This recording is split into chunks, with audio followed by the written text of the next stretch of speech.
మరి 14వ కీర్తన భాగము ధ్యానించుకుందాం. అయితే ఈ కీర్తన భాగము దావీదు మహారాజు గారు రాశారు. అయితే మనం ఇదే 14వ కీర్తన భాగంలో ఏదైతే రాశారో 53వ కీర్తన భాగం చూడండి ఒకసారి. 53వ కీర్తన భాగం చూస్తే ఇంచుమించుగా 14వ కీర్తన భాగంలో ఏదైతే రాయబడి ఉందో 53వ కీర్తన భాగంలో కూడా దాదాపు అదే రాయబడి ఉంది, ఏదో 1-2 వచనాలు తప్ప. అవునా? గమనించారు అందరూ? చూసారా 53వ కీర్తన? అయితే దేవుడు 2 సార్లు దావీదు మహారాజు చేత ఒకే కీర్తనని రాయించాడు. అవునా? ఎందుకై ఉంటుంది అంటారు? ఒక మాట మనం 2 సార్లు చెప్తున్నాము అంటే ఎందుకు చెప్తాం? ఎదుటోళ్ళ మీద కేర్ తీసుకోవడానికి కానీ, అయ్యా జాగ్రత్త, లేదా జరుగుతున్న విషయాలను మరలా గుర్తు చేయటానికి కానీ. అవునా? 1-2 సార్లు చెప్పిందే పదే చెప్తూ ఉంటాం.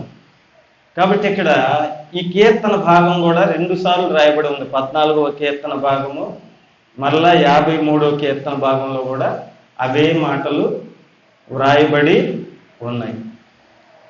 అయితే మొదటి 3 వచనాలను గమనిస్తే బుద్ధిహీనులు ఏమనుకుంటారంట? ఏమనుకుంటారు? దేవుడు లేడు అని అనుకునే వాళ్ళని ఎవరితో పోల్చారు? బుద్ధిహీనులు. అయితే సహజంగా దేవుడు లేడు అని నమ్మే జనాంగం ఈ ప్రపంచంలో చాలా మంది ఉన్నారు. తెలుసా మీకు? మొదటి స్థానంలో క్రైస్తవులు. అవునా? 2వ స్థానంలో ఎవరున్నారు?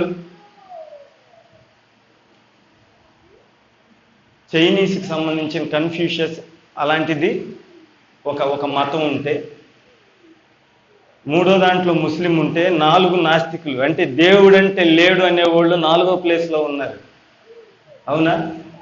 అంటే ఈ ప్రపంచంలో చాలామంది దేవుడు లేడు అని నమ్మేవాళ్ళు చాలామంది ఉన్నారు. అయితే దేవుడు అందుకోసమే రాయిస్తున్నాడు, దేవుడు లేడు అని బుద్ధిహీనులు తమ హృదయంలో అనుకుంటారు.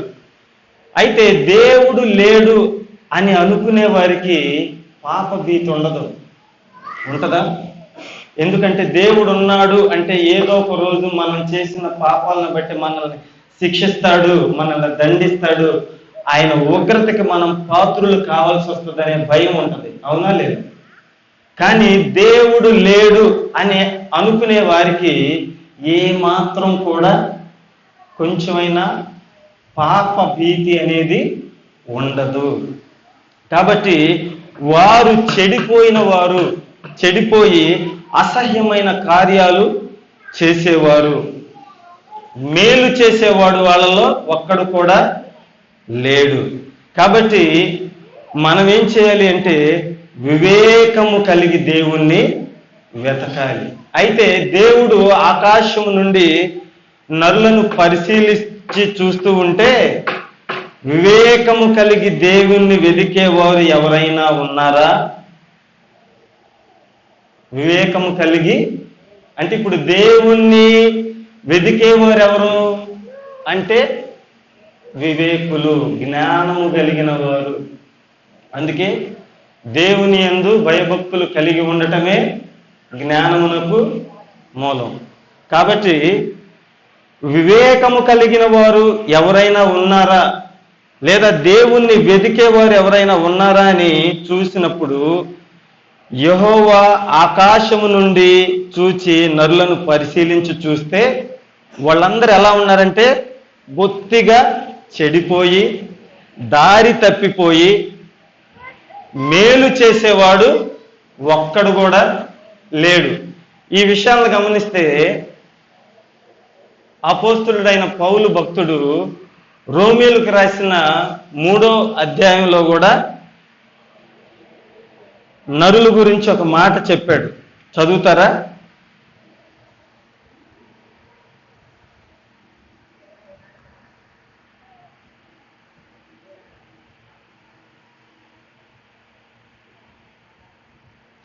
ఇందును గూర్చి వ్రాయబడినదేమనగా, నీతిమంతుడు లేడు, ఒక్కడునూ లేడు, గ్రహించువాడెవడునూ లేడు, దేవుని వెదకువాడును లేడు, అందరును త్రోవ తప్పి ఏకముగా పనికి మాలిన వారైరి.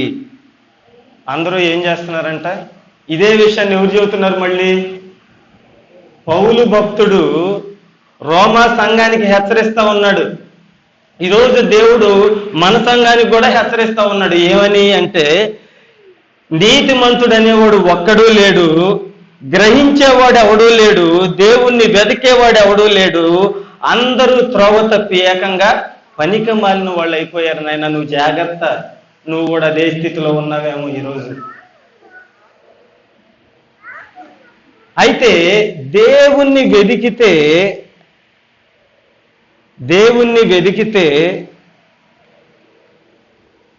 ఎలా ఉంటుందో యోగు భక్తుడు చెప్తా ఉంటాడు. 8వ అధ్యాయం 5వ వచనంలో, నీవు జాగ్రత్తగా దేవుణ్ణి వెదకిన ఎడల, సర్వశక్తుడగు దేవుని బతిమాలుకొనిన ఎడల, నీవు పవిత్రుడవై యథార్థవంతుడవైన ఎడల, నిశ్చయముగా ఆయన నీ యందు శ్రద్ధ నిలిపి నీ నీతికి తగినట్టుగా నీ నివాస స్థలమును వర్ధిల్లింపజేస్తాడు. హల్లెలూయా.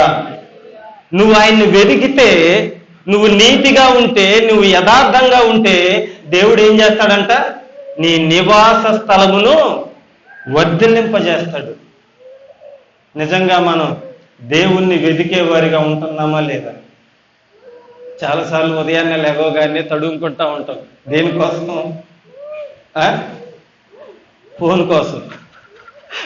లెగవగానే చాలామంది, మన నిజం చెప్తున్నా, మోకరించి ప్రార్థన చేయటం ఏమో కానీ చాలా మంది లెగవగానే ఎదుగుతూ ఉంటాం నిద్రలోనే.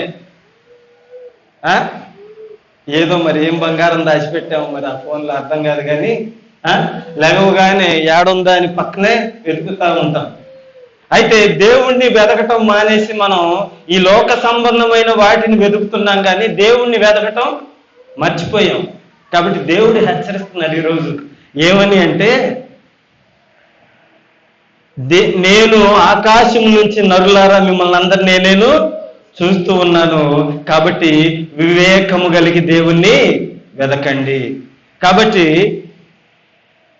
4వ వచనము గమనిస్తే, యెహోవాకు ప్రార్థన చేయక ఆహారము మింగునట్లు నా ప్రజలను మృంగుచు, పాపము చేయు వారందరికీ తెలివి లేదా? పాపము చేయువారు బహుగా భయపడుదురు. నిర్గమకాండం 5వ అధ్యాయంలో గమనిస్తే, మోషే అహరోనులు, అయ్యా మా దేవుడు చెప్పాడు, మా జనాన్ని ఇశ్రాయేలీల్ని పోనివ్వు అని అడిగినప్పుడు, ఇశ్రాయేలీల్ని పోనివ్వమని చెప్పాడే యెహోవా, ఆయన ఎవడు అని అడిగాడు. అవునా? ఆయనకుందా భయం? దేవుడు అంటే ఉందా? లేదు.